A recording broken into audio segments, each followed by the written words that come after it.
Okay, hello. So for the next few weeks, I'm going to be posting different videos on how to approach the Tara exam.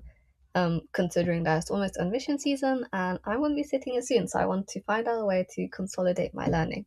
So a lot of resources online really conjugate what Tara actually is as well as the content behind it. So hopefully future videos, including this one, will help you understand it a bit more and make things a bit more easier. That being said, let's get into it. So the Tara comprises of three modules: critical thinking, problem solving, and a writing task. These are separate and you cannot carry the time throughout, so please manage your timing according to that. So critical thinking is essentially English style questions. You're given quite a long passage and questions based on finding conclusions, finding flaws in arguments, and all of the great, amazing things that Tara wants you to test. So you have 22 of these. And with maths is pretty much anything that you could do possibly. Not so much differentiation and integration, not hard A level maths, more so mental maths and GCSE maths. Also, there's no calculator, so it's really just a test of mental maths in a way, and a writing task. Now, depending on what course you're doing, some actually want you to do the writing task and some don't. So please check if you need to do it or not. Um, yeah.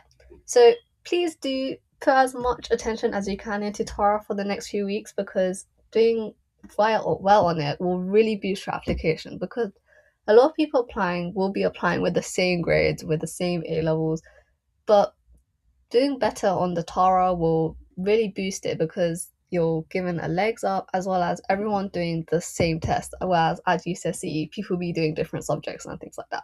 So please put some attention to it, even if it's 1 hour a day. Genuinely practicing will do so much more for your application.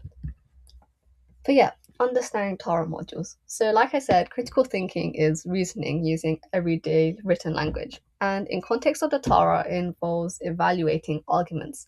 So, in an argument, reasons are put forward as a grounds for a conclusion. So, no matter what it is, whether you agree with it or not, it is valid. So, that's one way they trip you out. Like, some of the reasons seem a bit far fetched, but no matter what, you kind of have to accept it and assume that it is true.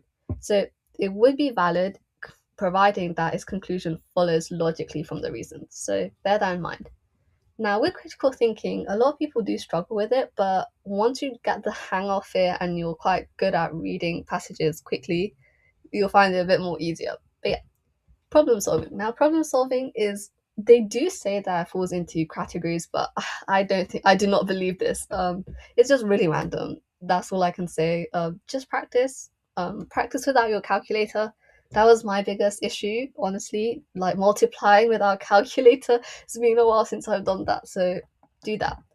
And a writing task. So with the writing task, you're given three questions on pretty much any topic. I will say that it is really broad because previous years with TSA, a lot of the questions did link to philosophy or politics, but because different courses such as computer science are doing it now, it is just a way of teaching your reasoning as opposed to what content is. But yeah, okay, scoring. Now, scoring is weird because it's not so much that there's a pass mark or there's a certain mark you should be aiming for. Rather, that you should just be aiming to do the best of the best. Because the way it is organized is that you're basically put against people, and the scoring you get is based on statistics. So, I think a really good way of understanding this is through problem solving. So, if you look at the chart from last year, you can see that the median is considered the halfway mark. So, for example, because there's 22 questions, right? Imagine an average person or the average mark was 11 marks. So because of that, the way the bell curve is mapped is that if you got 11, you'll just be a 4.5. So, but there are still a lot of people getting 8.5s and 9s. So you should just be aiming to get the best of the best. It's really interesting seeing how varied the critical thinking curve is, however. I don't know why this is. I would think that critical thinking would be a bit more easier because you can prepare for it, but it is quite hard. But as long as you learn what the reasoning is as well as how to actually approach these questions, it does get better, I promise. Now with the writing task, if you're doing it, I pray for you. I pray for you and I pray for me because there is no written standard as to what you need to include. Rather, there's a certain style you need to write in. You just need to write convincingly, is all I can say. Um, there's no pass mark for the writing. You're just given, the admission tutors are giving it, and based on how well you did, you're invited for an interview and so on. Okay, help! I only have a little bit of time left.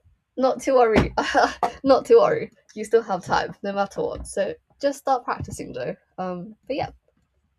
And so in my next video, I'm going to go through critical thinking and the fundamentals behind it. I'm going to go through what argument actually is. I'm going to get rid of all the fluff. There's so much fluff for critical thinking and it kind of hurts my head. And so I'm going to remove that and hopefully you'll tune in.